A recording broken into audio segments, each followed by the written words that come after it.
Hello बच्चों, I hope आप सब बढ़िया होंगे। तो फिर से एक नए टॉपिक के साथ ग्राफ, जर्नल ग्राफ की वीडियो मैंने अपलोड कर दी है। तो आइए एक एक टॉपिक को मैं कवर करने वाला हूँ। सबसे पहले एटॉमिक स्ट्रक्चर के बोर एटॉमिक मॉडल में जितने भी ग्राफ है वो सब आपको यहाँ पे देखने को मिलने वाला है। चलिए तो बात करते हैं। सबसे पहले अगर मैं radius of nth Bohr orbit की बात करूँ तो उसका फॉर्मूला आप क्या पढ़ते हैं बेटा? Radius of nth Bohr orbit का फॉर्मूला क्या पढ़ते हैं आप? 0.529 n स्क्वायर बाई जेड। बोलो हाँ या ना? 0.529 n स्क्वायर बाई जेड पढ़ते हो कि नहीं पढ़ते? बिल्कुल पढ़ते हैं सर, कोई दिक्कत वाली बात नहीं है। n स्क्वायर बाई जेड किसमें? एंगस्ट्रॉम में। सही है। आइए ग्राफ की बात करते हैं। तो सबसे पहले आपको दिख रहे हैं यहाँ पे दो वेरिएबल दिख रहे हैं आपको, n और z। कोई टेंशन वाली बात नहीं है। चलिए तो सबसे पहले मैं क्या करता हूँ, केस फर्स्ट, जिसमें मैं कीपिंग z कांस्टेंट, कोई दिक्कत नहीं है सर। एक को कांस्टेंट कर दिया आपने, कोई दिक्कत नहीं है, कोई टेंशन वाली बात नहीं है।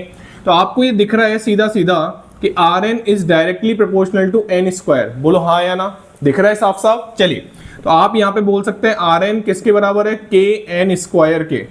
k यहाँ पे क्या है? कांस्टेंट है। k क्या है? यहाँ पे कांस्टेंट है। z आपने कांस्टेंट मान रखा है, ये वैल्यू ऑलरेडी कांस्टेंट है, तो आप ऐसे लिख सकते हैं, कोई टेंशन वाली बात नहीं है। क्या ये आपको ऐसा दिख रहा है कि जैसे मैं अगर पहले ग्राफ की बात करूं तो ये आपको ग्राफ दिखेगा Rn वर्सेस, आराम से देखना, n के बीच में। बताओ कैसा ग्राफ जाएगा? क्या आपको याद है कि मैंने आपको बताया था y बराबर kx स्क्वायर? मैंने आपको समझाया था कि यहाँ पे चेक कर लेना x है या, आराम से सुनो मेरी बात, यहाँ पे जो होता है वो x होता है, यहाँ पे जो होता है वो y होता है। इसका ग्राफ जाएगा कैसा? पैराबोला। कैसा ग्राफ जाएगा? पैराबोला। स्ट्रेट लाइन नहीं है, कैसा ग्राफ जा रहा है? पैराबोला ग्राफ जा रहा है, ठीक है ना। चलिए इसके बाद इसमें दूसरा केस क्या हो सकता है? इसमें दूसरा केस हो सकता है कि सर अगर क्वेश्चन ने ऐसे पूछ लिया Rn वर्सेस n स्क्वायर, तो फिर हम क्या करेंगे? क्या ये y बराबर kx स्क्वायर होगा? नहीं, इस बार आपका y बराबर kx का ग्राफ जाएगा। इस बार y बराबर आपका किसका ग्राफ जाएगा? kx का। बेटा n स्क्वायर x रख दो। मैं यही तो समझा रहा हूं आपको कि यहाँ पे ये जो n है, यहाँ पे n था इसलिए आपका x स्क्वायर हो गया, यहाँ पे n स्क्वायर है तो यहाँ पे x हो गया। तो इसका ग्राफ आपको दिख रहा है कि भैया ऐसा ग्राफ जाएगा। आराम से देख लो, कोई टेंशन वाली बात नहीं, आराम से, कोई दिक्कत नहीं है। y बराबर kx, y बराबर mx का ग्राफ पढ़ा था ना? हाँ बिल्कुल वैसा ही ग्राफ है, ठीक है। चलिए इसके बाद अगर मैं बात करूं कीपिंग n कांस्टेंट, तो मैं एक काम करता हूं, मैं इसको रफ कर लेता हूं, ठीक है ना। इसको मैं रफ कर रहा हूं, कोई टेंशन वाली बात नहीं है। अब केस सेकंड पढ़ लेते हैं अपन, ठीक है सर, कोई टेंशन वाली बात नहीं, इसको रफ कर दो, हटा रहा हूं मैं इसको, ठीक है ना। चलिए तो अगर हम बात करें कीपिंग n कांस्टेंट की, किसकी बात करें? Keeping n constant, second case, इसी की बात कर रहे हैं, ठीक है ना। चलिए तो यहां पे आपको दिख रहा है Rn is inversely proportional to z, कोई टेंशन वाली बात नहीं है। तो हम इसको लिख सकते हैं Rn बराबर k by Z. k constant है, कोई दिक्कत वाली बात नहीं है। तो अगर इसमें हम दो ग्राफ की बात करें बेटा, तो पहला ग्राफ है Rn वर्सेस z। अब मैं फिर से आपको सिखा रहा हूं, एक बार फिर से आपको सिखा रहा हूं कि यहां पे ये जो ग्राफ बनेगा ना, y बराबर ये आपका ग्राफ बनेगा k upon x, inversely proportional वाला बताया था ना, रेक्टेंगुलर हाइपरबोला, बिल्कुल। तो ये रेक्टेंगुलर हाइपरबोला होगा ऐसे। z बढ़ रहा है तो Rn कम हो रही है, z बढ़ रहा है तो Rn कम हो रही है, z बढ़ रहा है तो Rn कम हो रही है। देखो आराम से, कोई दिक्कत वाली बात नहीं है। और अगर मैं ग्राफ बनाता किसके बीच? y क्या रख दूं अगर मैं? Rn radius of nth Bohr orbit, और यहां पे मैं लिख दूं 1 अपॉन z। तो अब बेटा, अब आपका जो ग्राफ होगा वो kx होगा। मैं बोल रहा हूं ना 1 अपॉन z, ये x हो गया, तो यहाँ पे 1 अपॉन z। अरे मैं तो आपको एक सिंपल सी बात बताता हूं, यहाँ पे ये 1 अपॉन z था कि नहीं था? आप मेरे को एक चीज बताओ, यहाँ पे 1 अपॉन z था ना, अब आपको 1 अपॉन z x लिख रखा है, तो y बराबर kx बन गया कि नहीं बन गया? यहाँ पे z था, केवल z था, तो भैया 1 अपॉन x बनेगा ना। समझो बात की गहराई को, समझ पा रहे हो थोड़ा बहुत, ठीक है ना। तो यहाँ पे अगर हम बात करें तो इसका ग्राफ कैसा बनेगा? ऐसा ग्राफ बनेगा। क्लियर हो गई बात? तो ये मैंने radius of nth Bohr orbit की बात कर दी। चलिए अब मैं इसको रफ कर रहा हूँ। चलिए अब अगर मैं बात करूं वेलोसिटी वाली की, ये लिख लिया होगा आपने, कोई टेंशन वाली बात नहीं है, ठीक है। लिख तो आपको बहुत जगह बता ही रहा होगा, ठीक है। समझने की बात है, ग्राफ में दिक्कत आती है बच्चों को, ठीक है ना। आप चेक कर लिया करो कि भैया बढ़ने पे कम हो रहा है, या अगर हम x एक्सिस बढ़ा रहे हैं तो y वाला कम हो रहा है या बढ़ रहा है, एक बार चेक कर लिया करो। चलिए अगर हम वेलोसिटी की बात करें तो velocity of nth Bohr orbit की अगर हम बात करें तो ये होता है 2.188 इंटू 10⁻⁶ z/n मीटर पर सेकेंड।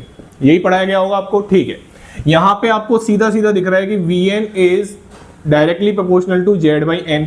फिर से दो वेरिएबल आ गए। सबसे पहले कीपिंग z कांस्टेंट, मैं एक बार z को कांस्टेंट कर देता हूं, ठीक है सर, कोई दिक्कत वाली बात नहीं है। तो दो ग्राफ आपको नजर आएंगे, देखना ध्यान से। Vn वर्सेस अगर हम z की बात करें, अब सुनना, फिर से समझा रहा हूं, देखना भाई ध्यान से। तो Vn अगर आपने z को सॉरी z को कांस्टेंट कर रखा है ना, तो n आएगा। यहाँ पे z को कांस्टेंट कर रखा है तो n आएगा। तो देखना मेरी बात ध्यान से, तो Vn बराबर k/n, आराम से देखो। तो क्या n x है, तो x रख दो n की जगह, तो क्या हो जाएगा k/x। इनवर्सली प्रोपोर्शनल दिख रहा है कि नहीं दिख रहा है, तो आप आराम से देख सकते हैं। इसका ग्राफ जाएगा ऐसे, वही रेक्टेंगुलर हाइपरबोला ग्राफ जाएगा, देख लो आराम से। और अगर यही ग्राफ होता Vn वर्सेस 1/n का ग्राफ, अब मेरे हिसाब से y बराबर kx का ग्राफ बन गया। अब सबको समझ में आना चाहिए, तो ये ग्राफ जाएगा ऐसे। क्लियर हो गई बात? आराम से देखो, कोई जल्दी नहीं है मुझे, ठीक है ना। चलिए, अब ये z कांस्टेंट जब मैंने मान रखा था, तो आप आराम से देख सकते हैं इनवर्सली प्रोपोर्शनल है, कोई टेंशन वाली बात नहीं है, ठीक है। अब z की जगह मैं क्या मान लेता हूं, n कांस्टेंट मान लेता हूं, केस नंबर 2, इसी में केस नंबर 2। चलिए, इसको मैं रफ कर रहा हूं, रफ कर दूं, चलिए इसको मैं रफ कर देता हूं। अब इसमें अगर हम बात करें कि मैंने n कांस्टेंट मान लिया, तो भैया यहाँ पे तो मेरे को सीधा सीधा दिख रहा है Vn is directly proportional to z, तो मेरे को सीधा सीधा दिख रहा है Vn बराबर kz। एक ही केस बन रहा है मेरे को ग्राफ बनता हुआ, ये लो सर डायरेक्टली प्रोपोर्शनल आ रहा है Vn z, ये लो ऐसा ग्राफ बन जाएगा। अरे देखो तो सही, y बराबर mx, y बराबर mx, देखो आराम से।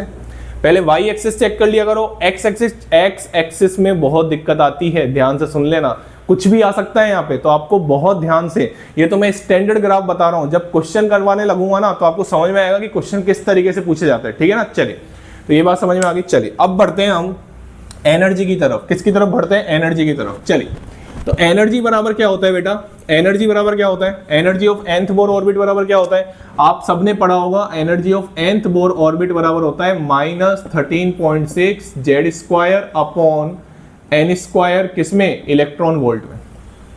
आप इसको ऐसे भी लिख सकते हैं En, ये टोटल एनर्जी, इसको चाहे टोटल एनर्जी आप बोलो, कोई टेंशन वाली बात नहीं है, इसको टोटल एनर्जी भी बोलते हैं।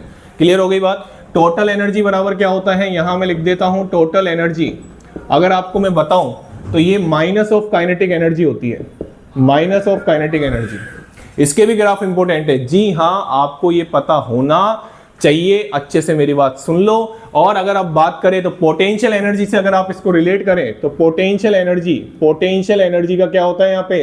पोटेंशियल एनर्जी, आप मुझे बताइए, आराम से सुनना मेरी बात, क्या आपको मैंने एक रिलेशन बताया था किस किस में? टोटल एनर्जी और पोटेंशियल एनर्जी में। क्या किसी बच्चे को याद है? टोटल एनर्जी और पोटेंशियल एनर्जी में रिलेशन बताया था। तो आप मेरे को एक चीज बताइए, तो यहां पे आप सुनना मेरी बात ध्यान से, जो आपकी पोटेंशियल एनर्जी है उसका आधा वो क्या होती है? टोटल एनर्जी होती है। क्लियर हो गई बात? चलिए, तो यहाँ पे क्योंकि टोटल एनर्जी क्या होती थी? -k/2r, ये क्या होती थी? k/2r, ठीक है। तो उसका आधा करोगे तो ये आ जाएगी। चलिए, इसके बारे में मैं वीडियो बना चुका हूं। चलिए, तो En आपको दिख रहा है डायरेक्टली प्रोपोर्शनल टू z²/n², कोई दिक्कत नहीं है, आराम से देख लो। तो अगर मैं बात करूं, सुनना मेरी बात ध्यान से, अगर मैं बात करूं कीपिंग n कांस्टेंट, तो आपको सीधा सीधा दिख रहा है कि अगर सर आप ग्राफ बनाते हो En वर्सेस, सुनना मेरी बात ध्यान से, En वर्सेस z, तो भैया यहाँ पे जज्बात बदल जाएंगे। यहाँ पे जज्बात ऐसे बदल जाएंगे क्योंकि आपके पास माइनस भी है, यहाँ पे माइनस भी रखना पड़ेगा आपको, बिल्कुल माइनस रखना पड़ेगा। तो यहाँ पे आप देखो, ये जो आपका ग्राफ जाएगा n कांस्टेंट कर रखा है आपने -kz²। अगर आप z से बना रहे हो तो ये ग्राफ जो बना है ना, वो y बराबर -kx² का ग्राफ बना है।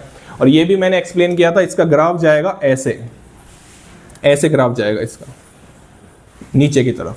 ये प्लस होता है, ये माइनस होता है, सबको पता है अच्छे से, ये तो इतना तो पता होना चाहिए भैया, है ना, इतना तो पता होना चाहिए आपको।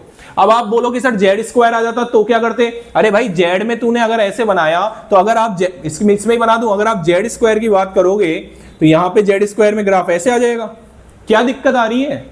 क्या दिक्कत आ रही है आप मुझे बताओ तो सही। जेड स्क्वायर बढ़ेगा तो ये वाई नेगेटिव में बढ़ रहा है ना, आराम से देखो नेगेटिव में बढ़ रहा है, कोई दिक्कत वाली बात नहीं है। समझ में आ गई बात? चलिए, तो यहाँ पे मैं इसको रफ कर रहा हूँ, क्लियर हो गई बात। तो यहाँ पे मैंने किसके बीच ग्राफ बनाया था? यहाँ पे मैंने जो ग्राफ बनाया था वो ग्राफ बनाया था किसके बीच? जेड के बीच। ये ग्राफ कैसा बना था बेटा? ये ग्राफ ऐसा बना था, ठीक है ना। चलिए, अब अगर मैं बात करूं यहीं पे, जो कि बहुत फेमस क्वेश्चन है, काइनेटिक एनर्जी वर्सेस जेड के बीच ग्राफ। हाँ, एन कांस्टेंट है, एन कांस्टेंट है और यही सेम क्वेश्चन है, तो बताओ ग्राफ कैसा बनेगा? अब आपको ये लॉजिक समझ में आना चाहिए, क्योंकि काइनेटिक एनर्जी बराबर माइनस ऑफ टोटल एनर्जी होता है। तो आप मेरे को एक चीज बताइए कि काइनेटिक एनर्जी बराबर माइनस ऑफ टोटल एनर्जी, तो बेटा ग्राफ का नेचर अब कैसा होगा? ऐसा होगा। जी हाँ, ग्राफ का नेचर ऐसा होगा, पैराबोला। आराम से देख लो, कोई टेंशन वाली बात नहीं है, ऊपर की तरफ ही जाएगा ग्राफ। क्लियर हो गई बात? ऐसे ही आप इनवर्सली प्रोपोर्शनल एन स्क्वायर के ग्राफ बना सकते हैं। अगर मैं बात करूं, ध्यान से सुनना, इसी में मैं थोड़ी सी कारस्तानी कर रहा हूं। अगर मैं बात करूं यहां पे एन होता, क्या होता? एन, और जेड कांस्टेंट होता, तो भैया आपका जो ग्राफ है ना वो ऐसे जाता। आपका जो ग्राफ है वो कैसे जाता बेटा? ऐसे। आराम से देखो, क्लियर हो गई बात? तो आप ऐसे ग्राफ बना सकते हैं। ये जो ग्राफ मैंने बनाए, बहुत स्टैंडर्ड ग्राफ मैंने बनाए हैं, बच्चों को कम समझ में आते हैं थोड़ा। ऐसे कुछ टॉपिक मैं आपके लिए लेके आता रहा हूं और आता रहूंगा। तो ये एक टॉपिक था ग्राफ बोर एटॉमिक मॉडल के। जो भी आपको डाउट है वो कमेंट सेक्शन में बता सकते हैं, कोई टेंशन वाली बात नहीं है। ऐसे ही मैं फोटो इलेक्ट्रिक इफेक्ट के लेके आने वाला हूं जल्दी, और ऐसे ही हर टॉपिक को हम कवर करेंगे। मोस्ट वेटेज टॉपिक की मैं वीडियोस बना रहा हूं, ये टाइम पास नहीं है भाई, ठीक है ना। चलिए, thank you so much. Channel को लाइक करें, शेयर करें और सब्सक्राइब करें।